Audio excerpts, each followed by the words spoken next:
So I'll introduce you, and then you guys can both come up. Are you ready, sir? I'm ready. Okay. Are you ready, James? Yes, sir. Okay. All right. Thank you for coming. Member Michael Graham, that's Graham, will provide a briefing on the investigation into yesterday's helicopter crash in Halloran Springs, California. With him will be investigator in charge Aaron, Aaron Sauer, Sauer. After Member Graham provides a statement, he'll take some questions.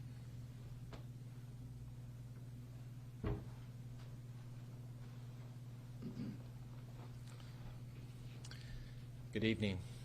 I'm Michael Graham, a board member with the National Transportation Safety Board. Joining me tonight is our investigator in charge, Aaron Sauer.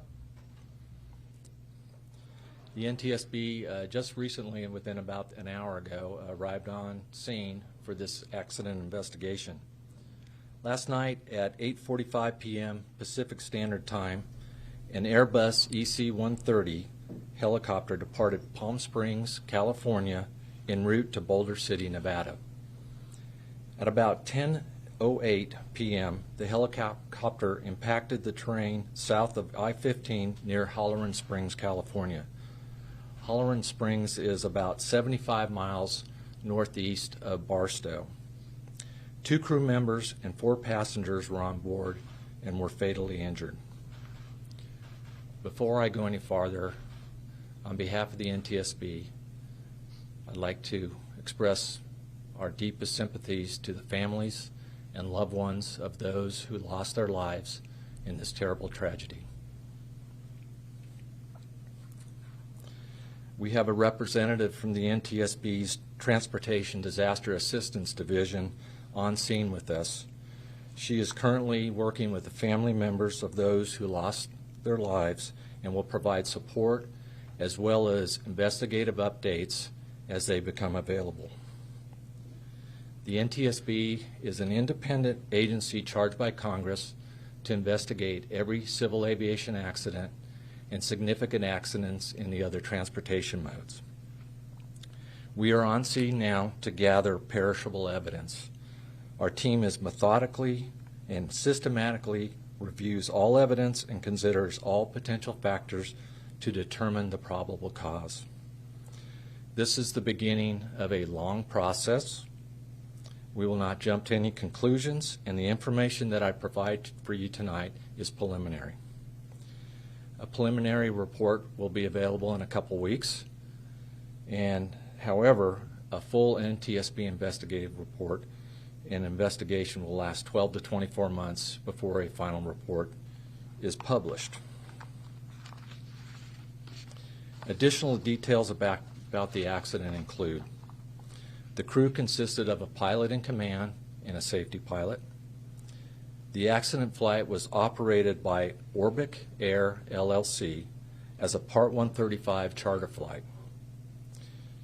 Witness reports of the weather conditions at the time of the accident suggest rain and a wintry mix. The helicopter was not equipped with a cockpit voice recorder or a flight data recorder. This helicopter was not required to be equipped with those type of recording devices. We are aware of media reports of some downed power lines near the accident site. We will be looking into this report during our on-scene investigative phase of this investigation. The NTSB investigator in charge, as I said, is Aaron Sauer. He will be joined by Mark Ward as the deputy investigator in charge. Several other NTS investigators are on scene and will be examining the following areas: airworthiness, to include maintenance and structures of the helicopter, operations, meteorology, and air traffic control. Parties to the investigation include the FAA and Orbic Air LLC. As the investigation continues, other parties could be named. The BEA, the French Aviation Accident Investigation Agency, will serve as an accredited representative because France is the state of manufacturer of the Airbus helicopter and the turbomeca engine. Both Airbus helicopters and turbomeca engines will serve as technical advisors to the investigation.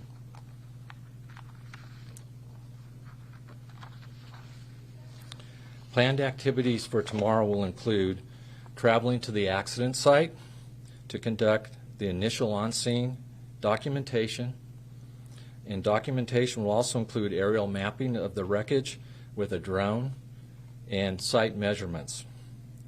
Also, we will be working with Orbic Air to obtain flight crew records, helicopter maintenance records, and flight dispatch records. We are aware that there were several 911 calls last night to report the crash from Interstate 15, and we'd like to ask any of those people that had witnessed that if they would reach out to us with any further information they may have, such as photos or anything of that sort, and we can be reached through witness@ntsb.gov. Again, that's witness@ntsb.gov. We will provide updates as they become available. You can follow the NTSB on X, or formerly known as Twitter, at ntsb.gov. One final comment. I'd like to thank the first responders who first responded to the accident scene and the ongoing coordination of the San Bernardino County Sheriff's Department. We really appreciate all their work they're doing. I'll take a few questions here. As I do, please raise your hand, state your name and affiliation. Please go ahead. Sean, Inland News. Was there a fire involved when the aircraft crashed after it hit the ground? Okay, the question is, was there a fire involved when the air crash hit the ground? As far as we know, from what was reported from witnesses, that there was fire when the aircraft did contact the terrain. The rental company, or was this a charter flight coming from Las Vegas, this Orbic Air, that these passengers rented this aircraft? Yeah, the question is, did these passengers rent the aircraft from a charter company? Yes, they did. The charter company actually I guess they have an address out of Camarillo, California, but I think they base out of Burbank. We're looking into that for sure. They will be arriving to help us out as a party member. The flight was actually from Palm Springs, California to Boulder City, Nevada. The weather conditions, you said there was a mix of rain and snow. Can you talk more about the weather conditions in the area at the time the helicopter was flying through that area? Okay. The question is about the weather conditions at the time of the accident and where the helicopter crashed.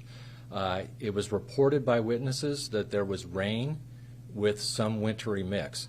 We currently have a meteorologist working on our team, and we are working to analyze and get the exact weather conditions at that time. Of course, that's out in the middle of the desert, so we'll have to find the closest reporting stations nearby to be able to give any accurate information as far as the weather was at the scene.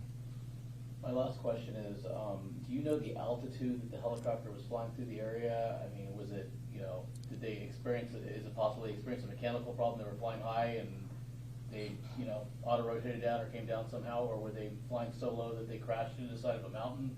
What do we know about that? The question is about the altitude and the flight path of the helicopter during the flight. We don't have any specific information on that right now. We are getting air traffic control data, ADS-B data. We're just starting to receive that. Hopefully we'll have more information tomorrow for you on that specifically. And we always have to ask people, do you anything on the passengers or the crew? Can you tell us anything about that? They're asking the questions about any more information on passenger and crews. No, I have no information at this time on that.